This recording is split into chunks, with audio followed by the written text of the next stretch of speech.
Greetings, my dear viewer. You're on the channel The Price of Cheating. The channel is for those who appreciate traditional family values and condemn adultery. So be sure to subscribe to the channel. Let's get started. It was supposed to be an easygoing night, a break from the monotony of our daily routine. The kind of night where you leave your worries behind, loosen up, and just enjoy yourself.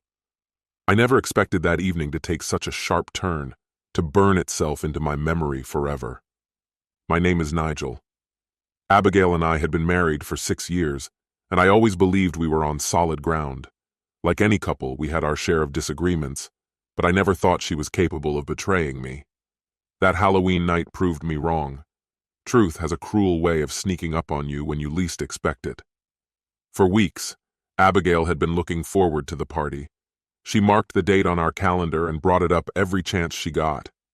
Her friend from yoga, Lauren, was the host. Lauren was famous for her elaborate Halloween parties, the kind that turned her house into a chaotic, overpacked, haunted attraction, complete with fog machines, creepy soundtracks, and far too many guests squeezed into the space. "Are you ready yet?" Abigail's voice called from the bedroom as I wrestled with the fraying laces on my pirate boots. My costume was far from impressive, a generic pirate outfit with a plastic sword dangling at my hip and an eye patch that barely stayed on. "Almost. How's your outfit?" I yelled back. "Just finishing up," she chirped. When she finally appeared, I could hardly speak. Abigail was dressed as a vampire queen, and her costume left little room for imagination.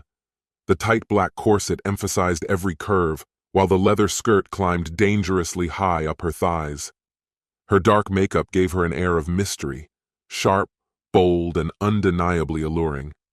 "Wow," I managed to say, my tone trapped somewhere between admiration and discomfort. "You look amazing."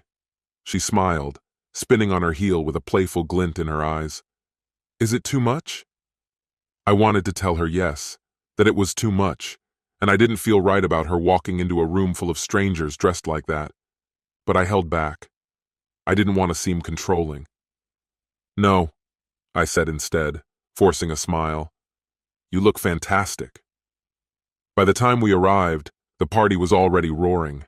Music pulsed through the house, mingling with the overwhelming scent of alcohol and pumpkin spice candles. Costumed guests swarmed every corner of the space, shouting over each other and dancing like there was no tomorrow. Lauren greeted us at the door, her tattered zombie bride attire made all the more convincing by smudged makeup and a torn veil. "Abigail! Nigel, you made it!" she beamed, pulling Abigail in for a hug. Her gaze darted to Abigail's outfit, and a sly grin crept across her face. "Girl, you're going to be the star of the show tonight." Abigail laughed. "Oh, stop it." I smiled faintly and stuck close to Abigail as we navigated through the crowded house. The party was wild. Music blared, drinks flowed freely, and people shouted and laughed without a care. Abigail seemed to know everyone, flitting from one conversation to the next with ease. As the hours passed, I noticed how much she was drinking, and how far she was drifting from me. Her laughter got louder, her hand lingered on others' arms longer than it should have, and her movements had that loose, uninhibited quality that came with too many cocktails. At some point, I lost her completely. A knot of unease tightened in my stomach as I searched through the house. "Lauren, have you seen Abigail?" I asked when I finally spotted her near the drinks table. Lauren glanced up and shrugged. "Relax, Nigel. She's just mingling. Let her enjoy herself." Her dismissive tone stung, but I didn't argue. Eventually, I found Abigail on the back patio, talking to a guy in a werewolf costume. He was tall, built like an athlete, and carried himself with the cocky assurance that rubbed me the wrong way. "There you are," I said, walking up to them. Abigail turned, her smile overly bright. "Oh, hey, Nigel, meet Tyler. He works with Lauren." "Nice to meet you," I said, my voice clipped as I extended my hand. Tyler's grip was firm, and the smirk that accompanied it didn't sit right with me. "Tyler was just telling me about a haunted house he went to last week," Abigail explained casually. "Fascinating," I replied flatly, struggling to keep my irritation in check. Abigail gave me a quick glance, her smile faltering slightly. "You okay?" "Yeah," I said, my tone betraying me, just ready to head back inside. She hesitated but eventually followed. For the next hour, Abigail stayed close, but something was off. It felt like she was there physically, but mentally, she was somewhere else. Around midnight, Lauren announced a game of truth or dare. I wasn't thrilled, but Abigail's excitement persuaded me to join in. The game quickly escalated. Shots were taken, secrets were spilled, and people were dared to do increasingly ridiculous things. When it was Abigail's turn, Lauren shot her a mischievous look. "Truth or dare?" Lauren asked. Abigail smiled confidently. "Dare." Lauren's grin widened. "I dare you to kiss the most attractive person here." Cheers and whistles erupted around the circle. My stomach dropped as I watched Abigail's face. For a moment she glanced at me, and I thought she'd lean over and kiss me, ending the whole thing with a laugh. Instead, she turned to Tyler. Before I could process what was happening, she leaned in and kissed him. It wasn't quick. It wasn't innocent. It was deliberate, slow, and far too intimate. The crowd roared with applause, but I sat frozen, my mind spinning. When Abigail pulled back, her eyes met mine, and I couldn't read her expression. "Nigel, it was just a game," she said softly, as though that would fix everything. I forced out a hollow laugh and muttered something about getting some air. I pushed my way outside, the cold air biting at my skin as anger, confusion, and humiliation crashed over me. Minutes later, Abigail appeared. "Are you okay?" she asked cautiously. "No, I'm not okay," I snapped. "What the hell was that?" "It was just a dare," she defended herself. "Everyone was watching. I didn't want to make it awkward." "Well, you nailed it. Things are definitely awkward now," I shot back. She reached for my hand, but I pulled away. "You kissed another guy in front of everyone, Abigail."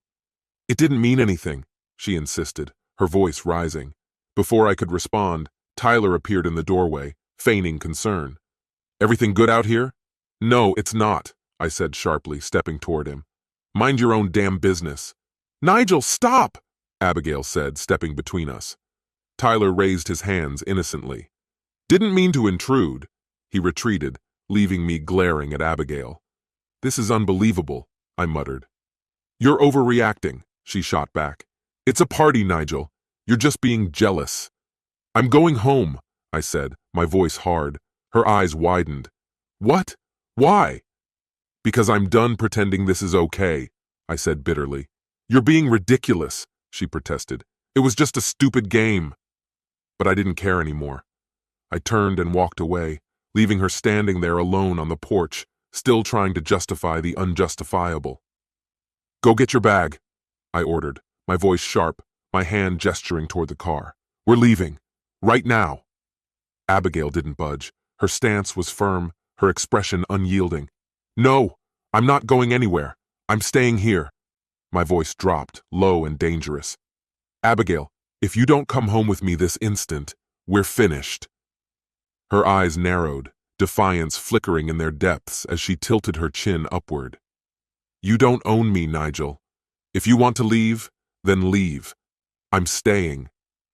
I stared at her, the weight of her words settling like a stone in my chest. "So this is it? You're choosing this party, choosing him, over us, over our marriage?" She said nothing. That silence cut me more deeply than anything she could have said. My voice turned to ice. "Fine, have it your way." Without another word, I turned and walked off the porch, my feet heavy as I approached my car. I slid into the driver's seat, my hands trembling on the wheel as a torrent of emotions swirled inside me. Fury, betrayal, heartbreak. The entire drive home was a blur. Hours later, I found myself sitting alone in the living room. The house felt suffocatingly still, a silence that seemed to mock me as I tried to process what had happened. The buzz of my phone snapped me out of my thoughts. An unfamiliar number lit up the screen. After a pause, I answered. "Hello?" "Hey, Nigel. It's Brad, Lauren's boyfriend. We met earlier tonight." His voice was uncertain, awkward. "Yeah?" I replied warily, not understanding why he was calling me. Brad exhaled audibly as if bracing himself. "Look, man, I don't know how to say this, but you need to know. Abigail's upstairs, with Tyler, in one of the bedrooms." The world seemed to tilt beneath me. My stomach dropped, and I could barely force out the words. "Are you sure?" But deep down, I already knew the answer. "Yeah, I'm sorry, Nigel. You deserve to know." I hung up without responding, my hand trembling as I placed the phone back on the table. My eyes landed on the framed wedding photo across the room, our smiling faces frozen in time. Something in me snapped. I grabbed the frame and hurled it against the wall. The sound of shattering glass filled the room, but it wasn't enough to drown out the pain. Moving on instinct, I walked to the closet and pulled out the folder that held our marriage papers, a relic of promises and vows that now meant nothing. One by one, I ripped through them, tearing our life together into pieces. The quiet of the house became unbearable, pressing down on me like a weight. I grabbed a bag, stuffed it with clothes, and left. I couldn't be there. The hotel I checked into felt sterile, cold, but at least it wasn't haunted by memories of her. At the small desk in the corner of the room, I opened my laptop, logged into our shared bank account, and transferred every dollar into my personal account. She had no right to a single cent after what she'd done. Sleep refused to come that night. I lay on the stiff mattress, my mind replaying everything again and again. Anger, disbelief, grief, a relentless cycle that wouldn't stop turning. By morning, my phone began buzzing nonstop. Abigail. I ignored the calls at first, but eventually, I picked up. "What?" My voice was hollow. "Nigel, where are you?" Her voice was frantic, desperate. "I woke up and you were gone. What's happening?" A bitter laugh escaped me. "You're really asking that? You stayed at the party. I told you what it meant if you did. And then you went upstairs. With Tyler." There was silence on the other end before she finally spoke, her voice small. "Who told you?" "Does it matter?" I shot back coldly. "The truth is the truth." "Nigel, please," she whispered. "I made a mistake. I love you. We can fix this." "No," I replied, the finality in my tone undeniable. "You destroyed everything, Abigail. Now you have to live with it." I ended the call before she could say another word. Days later, I returned to the house to collect more of my belongings. It no longer felt like mine, just a hollow, empty place that echoed with betrayal. As I pulled into the driveway, I noticed a car I didn't recognize parked outside. My gut twisted. Inside, the unmistakable sounds coming from the bedroom sent dread crawling up my spine. My feet were heavy as I climbed the stairs, dread turning to certainty. I pushed the door open. There they were, Abigail and Tyler, tangled together in the bed we used to share. "What the hell is this?" My voice shook with anger, disbelief raw in every word. Abigail froze, her face paling. "Nigel, I didn't mean for you to see this." My hands trembled, my vision narrowing as rage surged through me. "This is what you call a mistake? This is your regret?" Tyler scrambled to cover himself, but I ignored him. I pulled out my phone and snapped photos of the scene, proof of her betrayal, cold and irrefutable. "You have 2 days," I said, my voice icy. 2 days to get your things and get out. If you're still here, I'll have the police remove you. You won't disrespect me in my own home." Abigail stared at me, guilt and disbelief etched across her face. But I was done. Whatever part of me had loved her, had trusted her, was gone. "If I need to file a restraining order, I will," I added sharply before turning on my heel and walking out, leaving her and Tyler behind. The divorce was quick, but the pain lingered. Abigail packed her things and left, taking only what belonged to her, but leaving behind the wreckage of our life. I erased every trace of her from my world, every photo, every memory. Time moved forward, but some wounds don't heal. They scar. Her betrayal taught me a truth I'd never forget. Love alone isn't enough. Without trust, loyalty, and respect, love is just an illusion. Every Halloween, I remember the night my world crumbled. But it's also the night I found the strength to walk away from someone who never deserved me. And for that, I'll always be grateful. This concludes the story. If you like it, then put your powerful like and subscribe to the channel. Greetings, my dear viewer. You're on the channel The Price of Cheating. The channel is for those who appreciate traditional family values and condemn adultery. So be sure to subscribe to the channel. Let's get started. 2 weeks before our wedding, everything seemed to be on track. Then, out of the blue, my fiancée suggested we attend a therapy session together. Although she had been seeing a therapist for some time, this was the first time she asked me to join her. She presented it as a chance for us to have a candid and open dialogue before taking the leap into marriage. While the idea struck me as a bit unusual, I agreed, assuming we already communicated openly with one another. Her request intrigued me. My fiancée had always been reticent about her therapy sessions, rarely mentioning them and never talking about her therapist. Including me in such a personal and private part of her life felt uncharacteristic. Nonetheless, I decided to go along with it. When the day arrived, I felt a mix of curiosity and unease. To calm my nerves, I discreetly set my phone to record the session. Upon arriving at the office, I noticed my fiancée was already inside. After waiting for about 20 minutes, I was invited in. The therapist greeted me warmly, shaking my hand and engaging in casual small talk. At one point, she commented that I didn't entirely match the way my fiancé had described me. Though it sounded complimentary, it unsettled me. Then, turning to my fiancé, the therapist remarked, "This may be more challenging than we anticipated." Her words heightened my discomfort. Despite my unease, I maintained my composure. The therapist launched into a discussion about how modern relationships are evolving. My fiancée held my hand as the therapist explained her preference for a progressive approach to marriage. Initially, I thought this referred to things like dividing responsibilities or achieving shared goals. But soon, the therapist clarified, my fiancée wanted the freedom to explore other relationships, specifically to sleep with other men, after we were married. Moreover, she didn't want to offer me the same freedom, fearing I might find someone else and leave her. It became evident that this conversation had been planned well in advance. I listened in silence, though my mind was racing. When they finished, I asked the therapist one question. "Are you a licensed professional?"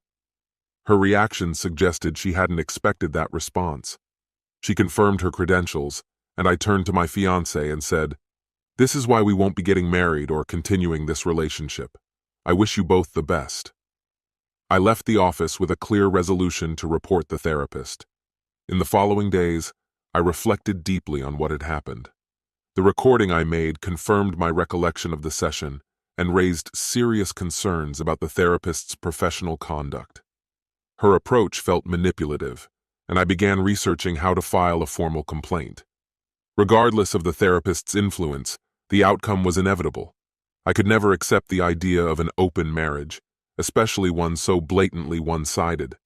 To me, such an arrangement fundamentally undermines the essence of marriage. As I processed the situation, I began to suspect my fiancé may have already been unfaithful. Certain past behaviors suddenly seemed more suspicious in hindsight. This realization made ending the engagement easier, though it didn't shield me from the difficult questions posed by friends and family. I wasn't ready to divulge the full story, particularly as I suspected my ex was sharing her own version of events. She soon began flooding me with calls and reaching out to my friends and family. Her explanations varied, from claiming she had misunderstood the therapist to asserting that the entire idea was the therapist's suggestion. She pleaded for another chance, promising to do whatever was necessary to fix things. But my decision was final. I canceled our wedding plans, terminated our shared financial arrangements, and withdrew from the house loan we had been working on together. Her latest justification involved revealing that during therapy, she had expressed insecurity about our past relationships. She pointed out that I had more sexual experience than she did, and claimed the therapist had proposed the idea of leveling the playing field. Regardless of her reasoning, my stance remained unchanged. With help from a lawyer at work, I began drafting formal complaints to both the clinic and the American Psychological Association, APA. My lawyer noted that the therapist frequently used phrases like, "we think," and "we decided," which suggested a lack of impartiality and potential collusion. As I delved further into the matter, colleagues helped me uncover troubling reviews about the therapist. 2 former patients we contacted shared similar accounts of unprofessional conduct, which we included in our complaints. The formal letters outlined the session's events, the therapist's concerning behavior, and the shift in my fiancée's demeanor following her therapy sessions. By the end of the week, I arranged a meeting with both sets of parents to address the situation. My ex and her parents joined my family at our home, and additional details surfaced that further supported my case against the therapist. Once the complaints were filed, the clinic responded swiftly, and the issue began to attract attention. Now, I'm focused on navigating the aftermath. Friends and family are seeking answers, but I'm unsure how much to share. While the recording provides undeniable proof, I'm hesitant to make the situation public. However, if my ex's version of events strays too far from the truth, I won't hesitate to correct the narrative. For now, my priority is to move forward and ensure the therapist is held accountable for her actions. On a quiet Thursday morning, our office was disrupted by an unexpected phone call. Initially, the nature of the inquiry was ambiguous, leaving us uncertain if it was genuine or some elaborate prank.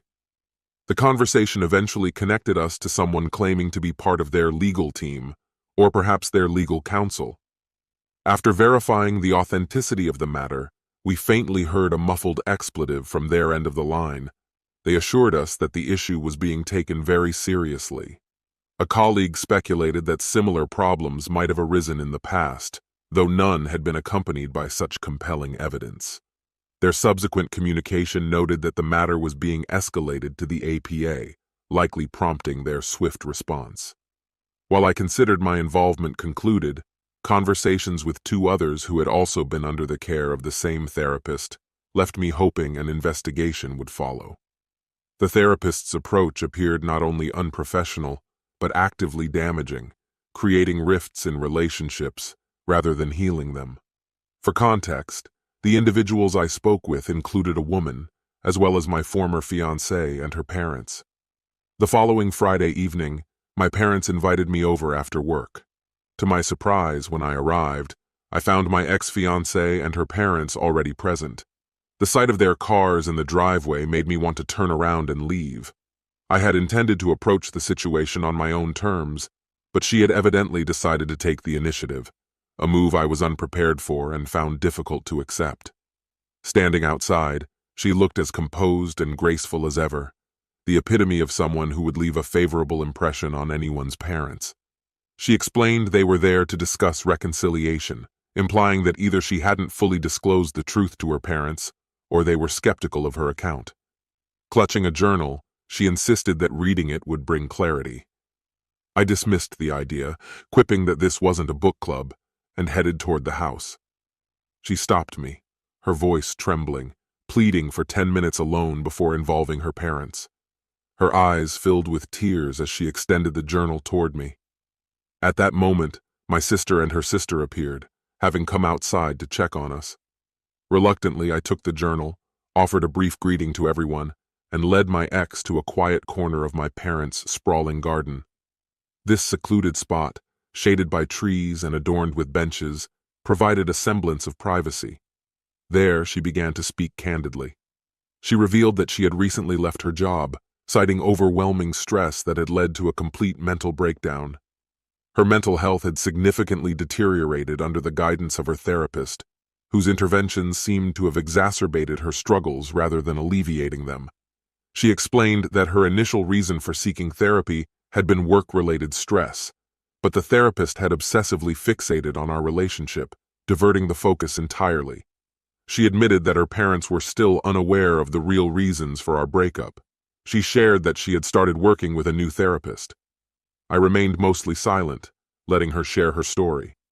She pivoted the conversation toward repairing our relationship, offering a series of dramatic promises aimed at rebuilding my trust. She vowed to relinquish financial control, grant me unrestricted access to her devices, allow location tracking, and ensure that any future assets would be in my name. These were the same reassurances she had been making through texts for weeks, but hearing them face to face felt overwhelming and deeply unhealthy for both of us. I asked her directly whether she had been unfaithful. Her response enraged me. She admitted to being in situations where infidelity could have occurred, but insisted she had never acted on those opportunities.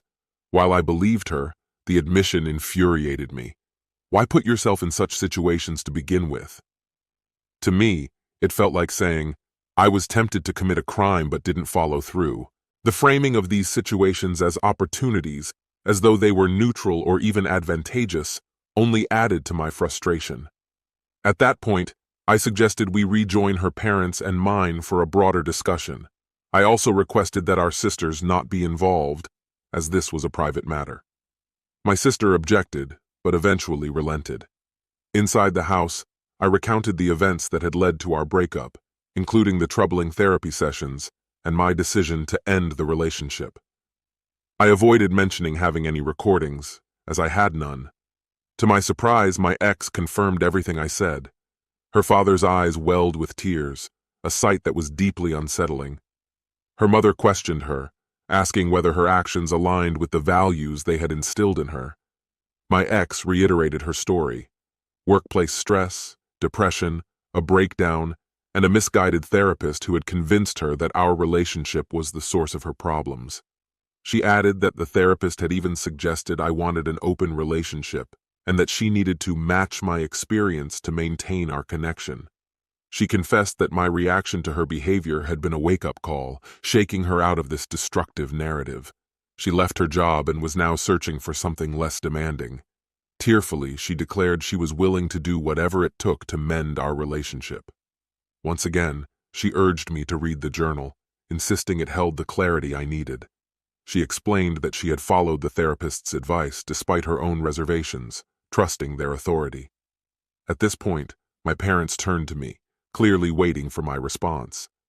Attempting to diffuse the tension, I made an ill-advised joke about only reading personal journals if they belonged to deceased poets. It backfired horribly. Though my intent was to highlight the irony of valuing such writings posthumously, it came across as though I wished harm upon my ex. The atmosphere grew unbearably tense, and I reluctantly agreed to read the journal. Later that evening, I briefly examined the journal to confirm its authenticity. The worn cover and faded ink of earlier entries suggested regular use over the past year. The attached pen's ink level seemed consistent with frequent writing. Despite this, I have no desire to read it. No matter what insights it might contain, it won't undo the past or mend the fractures in our relationship. Her new therapist appears credible, a seasoned professional with published works and a strong reputation. Both sets of parents urged us to work things out, as though this were a minor disagreement. Their suggestion enraged me. This wasn't a simple misunderstanding, it was a profound betrayal of trust. Being told to work it out felt like a dismissal of the gravity of the situation. We've known each other for 9 years and we're together for 5. Even if her actions were driven by genuine struggles, I can't imagine returning to what we once had. My perception of her has been irreversibly altered. She feels like a stranger whose life I happen to know intimately. While I still find her physically attractive, her appearance that day seemed meticulously crafted to remind me of better times, from the dress I had given her to the faint scent of my favorite perfume. None of it can restore what has been lost. For now, the journal sits untouched on my nightstand. I doubt I will ever read it. Despite everything, our families are pushing for another meeting next week, hoping I'll reconsider after reading the journal. They believe it's possible to rebuild from the wreckage of this situation. Perhaps we could, but it would never be the same. She remains the woman I once loved, but she is no longer the same person, and perhaps I am no longer the same either. This concludes the story. If you like it, then put your powerful like and subscribe to the channel.